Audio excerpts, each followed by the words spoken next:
Sir! Oh.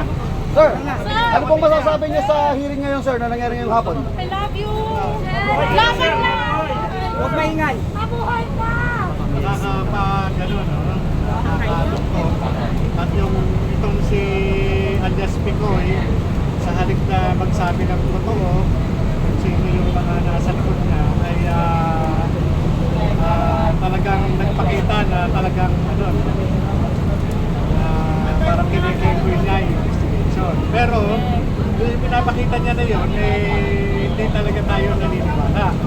Gawa ng yung kanyang mga binitiwang pananalita ay talagang yun ay sa puso ko talagang tumanim yun, no? Lalo na yung banta na ako ay papatayin, mapapatay itong administrasyong Marcos.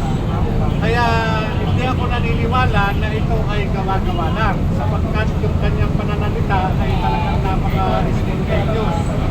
Pero ito, no? At hindi lang po yun, ano?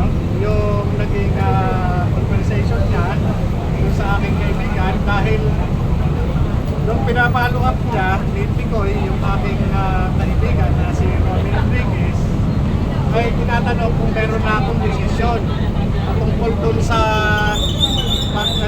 pananahimik ko. Nagbiro pa nga ako, sabi kasi sa akin, kung ano raw ang gusto ko, ibibigay naman. Kaya nagbiro ako na gusto nyo, Toto, sabi kong gano'n. At yun naman, ang tungkol sa akin na, sige, paparating daw. At yun daw ang inahantay, itong si Lam, yung isang Lam, pero binawi ko yung agad yun. At sabi ko, hindi, sabi ko.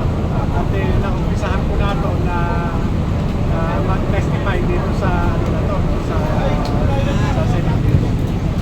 Sir, follow-up question lang, sir. Ano pong masasabi niyo, sir, na nagtuon po sa paninira po sa pagkatao po niyo itong pong investigasyon instead na malaman ang katotohanan? Alam niyo, yung matalino naman ang taong bayan, Kasi malinaw naman yung mensahe na talagang dinadivert lang yung issue.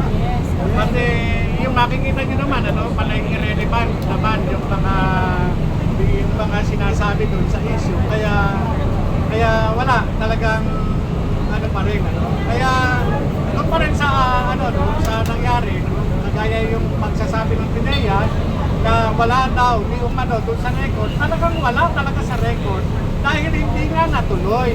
Tinigilan.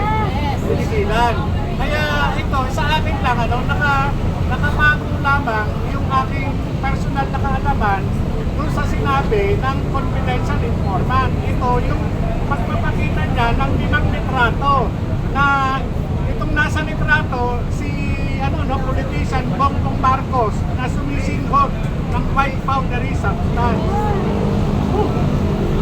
Basta na kami dyan. Yun lang po. Sir, Bali, ano po masabi nyo sinabi ni Senator Jenggoy na imagination niya lang po yun? ay nasa kanya yun.